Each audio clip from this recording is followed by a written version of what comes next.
The big question at this moment in time is whether or not Apple is going to take this opportunity to actually drive down the cost of its Mac products. I don't know. For me, it's a hit or miss. I don't think it's gonna happen, but I stand to be corrected.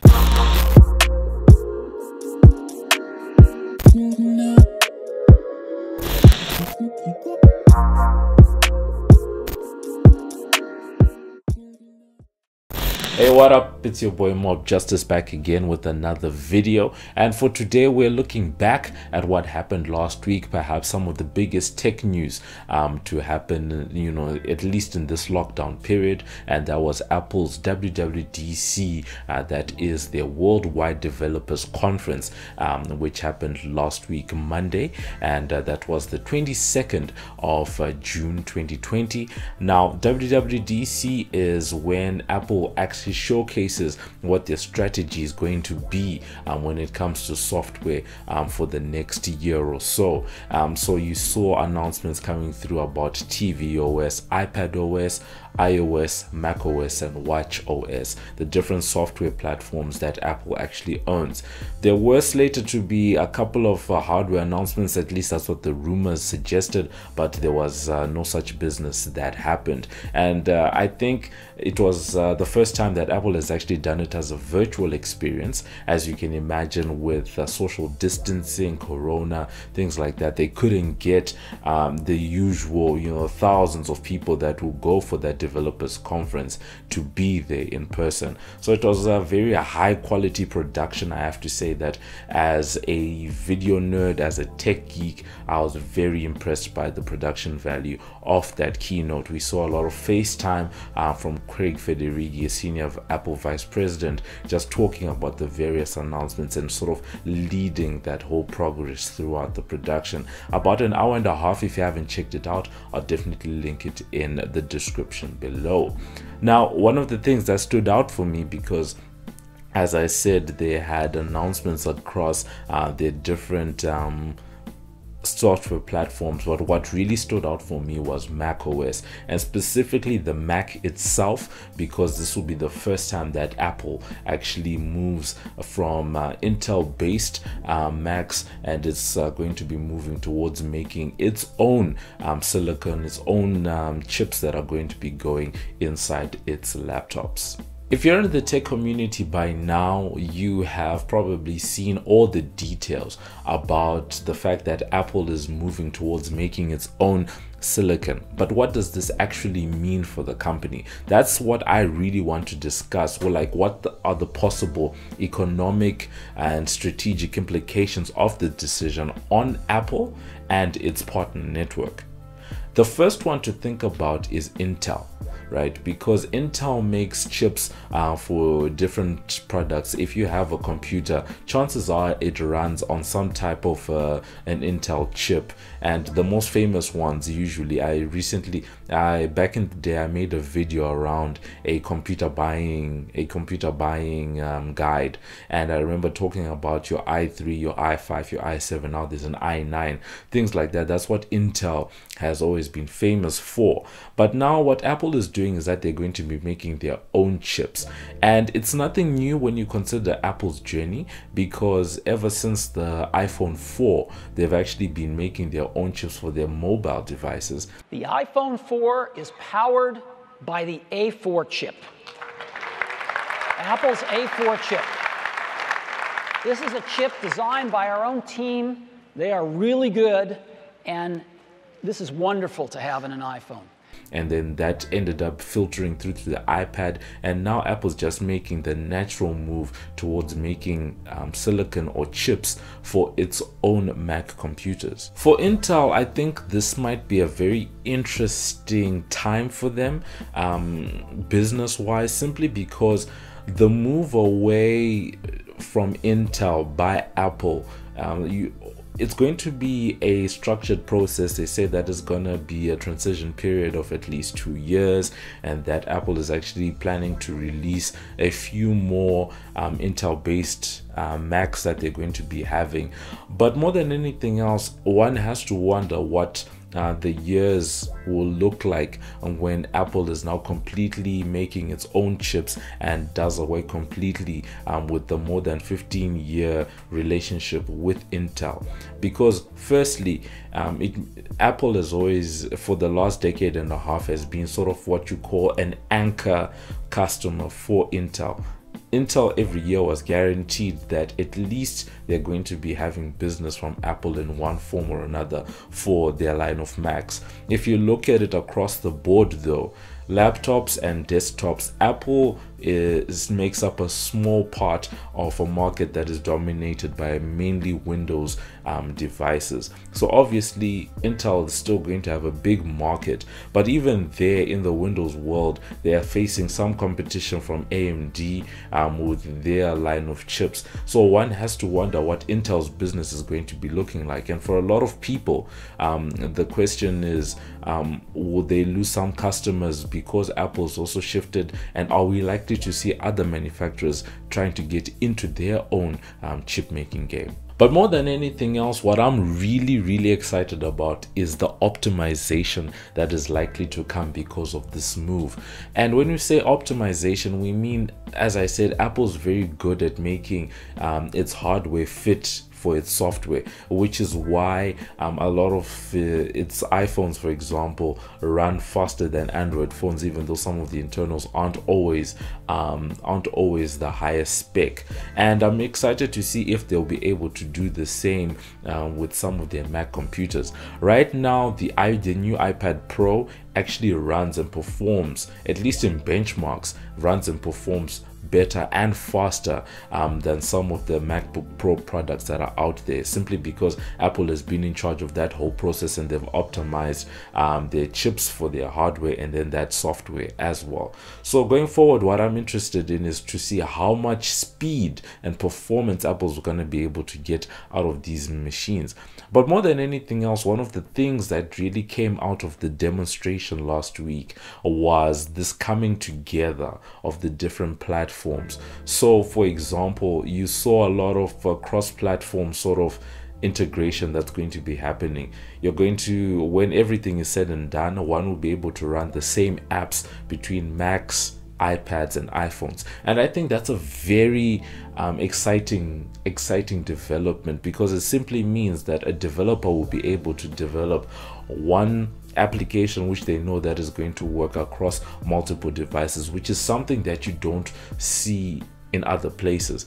Yes, in some cases we can say that Android does offer that sort of platform. In some cases, that if something runs on a tablet, it runs on the phone, but it's likely not to run as well as if Apple does it. You know, the Apple magic, that's what Apple does. They take something that's been done somewhere else and they do it in their own way, and they make sure that it runs to perfection. The potential is what really makes this exciting, because for example, I'm just thinking about an app like Instagram, right? Because Instagram has traditionally been just a mobile only platform, but the fact that we're going to get to a point where you can run all your iPhone apps on a Mac simply means that, you know, the Mac platform might be the first platform that has a fully fledged Instagram app. For example, you might be able to have Snapchat. You know, some of these things, apps that were reserved for the mobile device, will now be able to run natively on a Mac. And I think that has very big implications on various industries and the way that people, I guess, interact with some of the apps. But more than anything else, I think it will make the platform more attractive, that you'll get more developers to want to develop applications for macOS, iOS and iPadOS, because it will be the same thing. They know that they're exposed to a broader number of devices on the market. The other one, from a business point of view, I'm very keen to see is how certain software developers will be able to work with Apple when Apple is actually able to control that entire value chain, what type of performance some developers like Adobe, specifically Adobe, because Adobe with the creative with this creative suite of applications, Photoshop, Lightroom, Adobe Premiere Pro, After Effects, those are very graphic heavy, sort of CPU intensive sort of applications that tend to run not the best on various machines. You have to understand the limitations that Adobe's team has, because you have to have an Adobe Premiere Pro that's able to run on Macs, but at the same time that's able to run of course the code is different, but the same application and performance has to exist on a wide range of machines. But if Apple is now creating its own chips, right, then it means on the Apple platform at least, Adobe will be able to make and customize its applications in such a way that they can take full advantage of the Mac platform. And as an Adobe user myself, I'm very keen, because I use a Mac and I use Adobe, and sometimes those two things don't play very well together. And the reason I'm excited is because at the keynote they actually showed off some of the Adobe apps actually working on the new silicon, on the new chips, which sort of hints at the fact that there is some type of a partnership that's at work, and that we might see some greater cooperation happening on that end. Sort of further on the side of the economics of switching from Intel to Mac based chips, whether they're gonna call them an A series, a T series, or they're gonna come up with a new X Pro Max sort of naming structure for the new chips. One of the things that we'll be keen to see is whether that actually translates to Apple actually being able to make its products cheaper. It's a stretch, because Apple is Apple, because for a long time they've been making their own chips for the iPhone, since the iPhone 4, and that we've only seen prices for those devices sort of rising. But one sort of has to wonder whether Apple will play around with the idea of actually being able to drive down the cost of its Mac products, because they don't have the Intel based chips anymore that they have to pay for. People in the industry actually say that Intel chips are one of the biggest cost factors that drives up the cost of Mac computers, and one wonders whether Apple will have it in their minds to bring down the prices, or whether they will use this as an opportunity to actually increase their margins and subsequently increase their bottom line and make greater profits. At the end of the day, Apple is a listed, publicly traded company.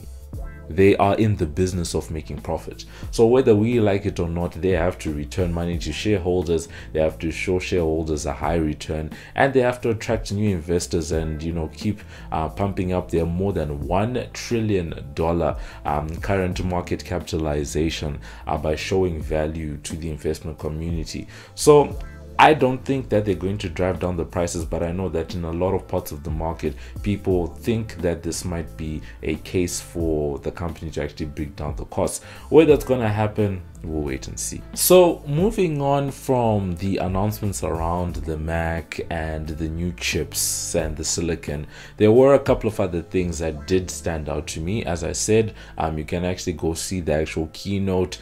There's been a lot of content that's been made about the tvOS, watchOS, and especially the new iOS 14 beta that's been released, and people are now using it, so you can go check that out. But for me, the other things in that more than hour-long presentation that stood out, there were about 3 things. The first one is the AirPods, because in a previous video I spoke about how the headphone jack really needs to come back, and I am not moving from that stance. The headphone jack really does need to come back.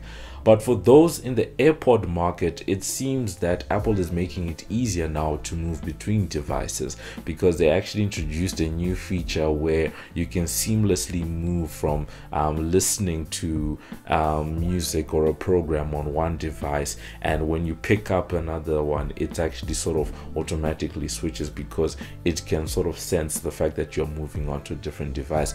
I really think that's pretty cool. And over time, especially as the different chips all come and start linking together, it actually shows that Apple could do more of those things, make it easier to switch seamlessly, and actually increase the attractiveness of having wireless earbuds.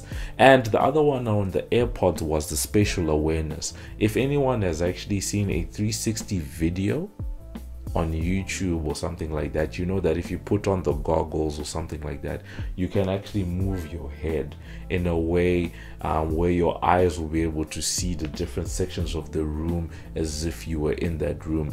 And it seems that Apple has come up with a feature where through the AirPods you can actually have a similar experience, but an auditory form, where if you're listening to something, you can turn your head and it sort of shifts the sound in a way as if you were actually in that room.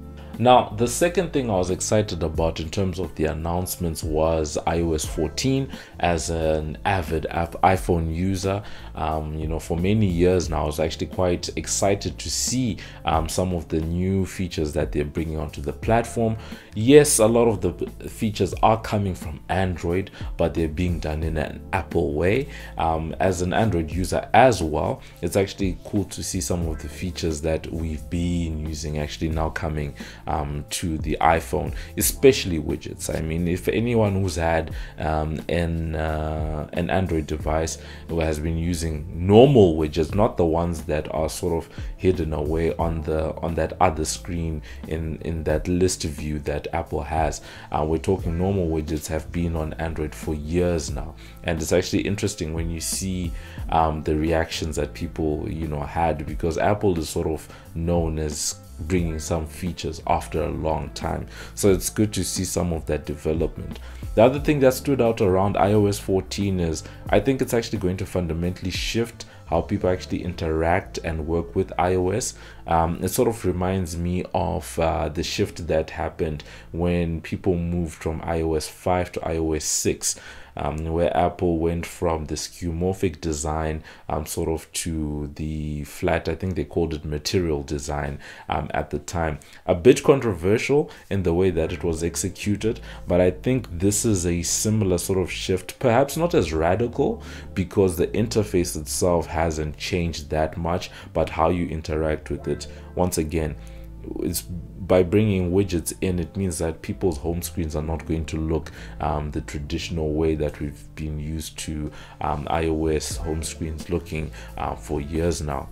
The other thing on iOS is just how similar its influence is now being used across the different platforms, particularly the Mac OS Big Sur that's slated to come out, because you see a lot of the features like the control center, the rounded edges around some of the applications. It's definitely very iOS-esque.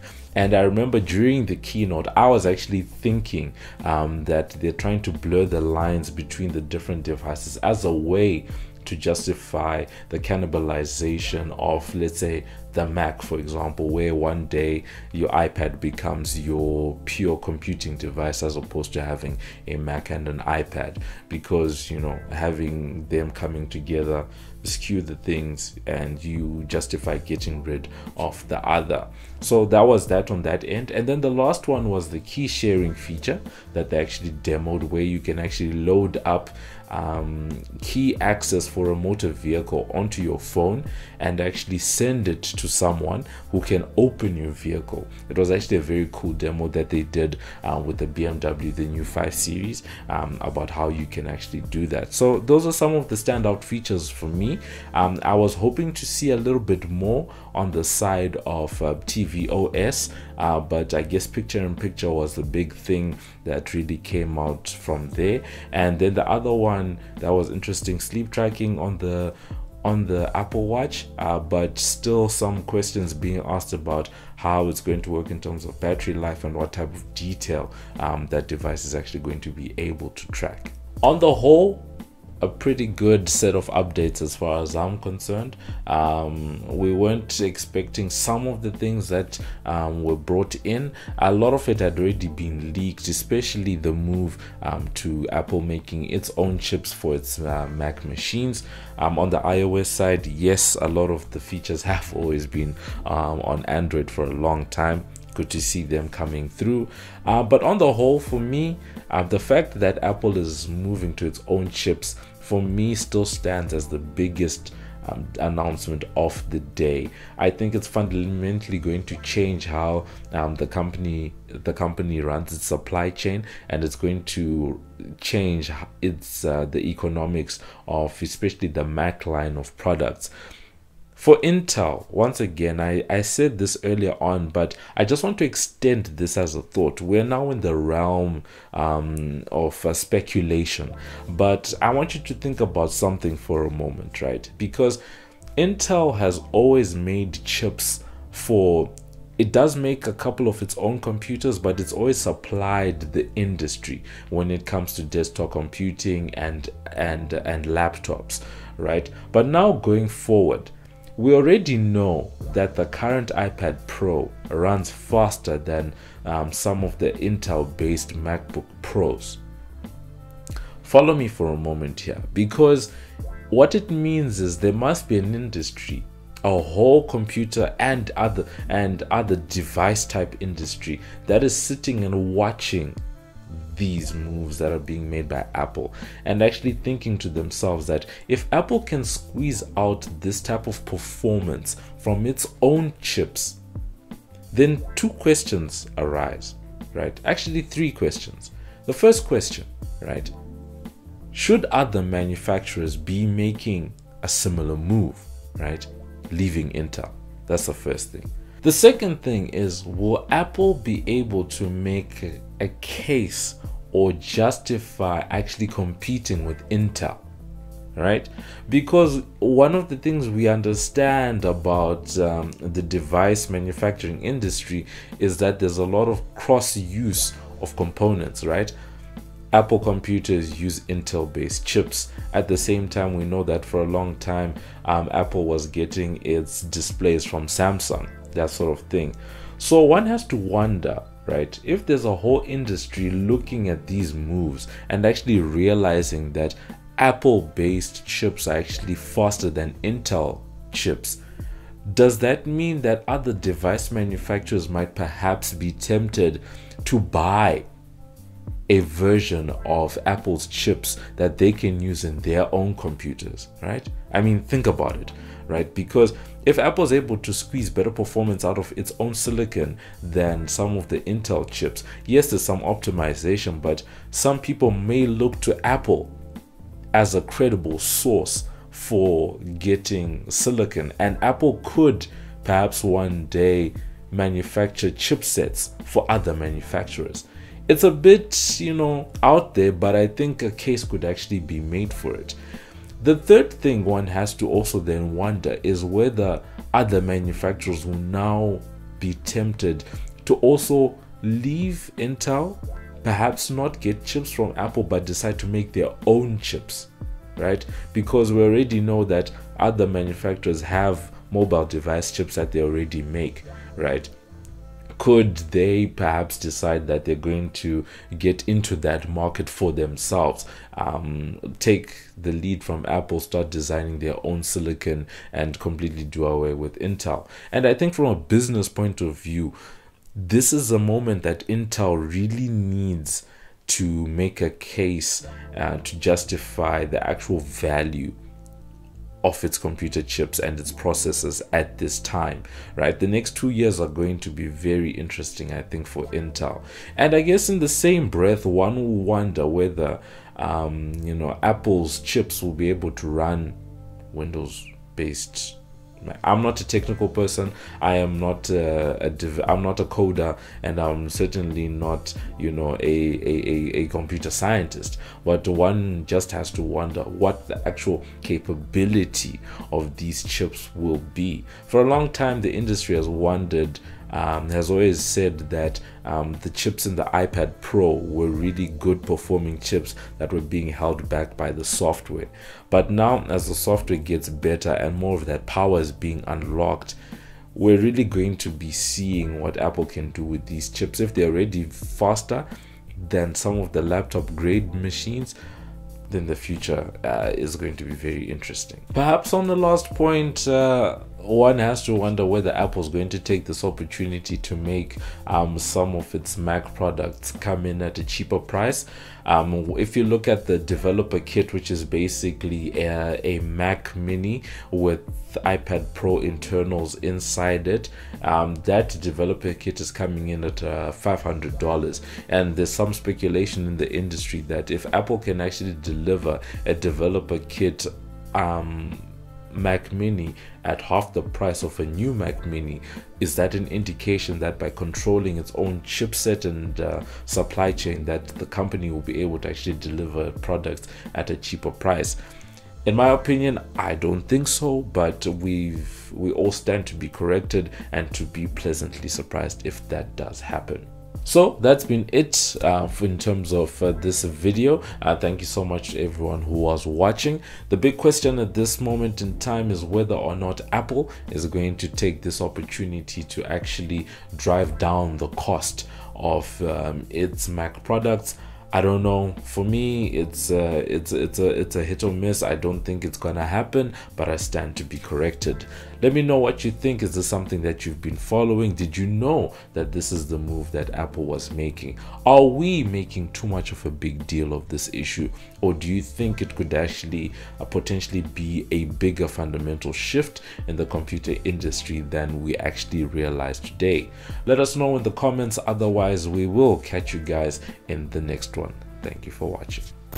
This is Muffs Too Much and you're watching MobbJustice TV. Like us on Facebook, follow us on Instagram, follow us on Twitter. We're there on YouTube. Thank you for watching our video. Subscribe.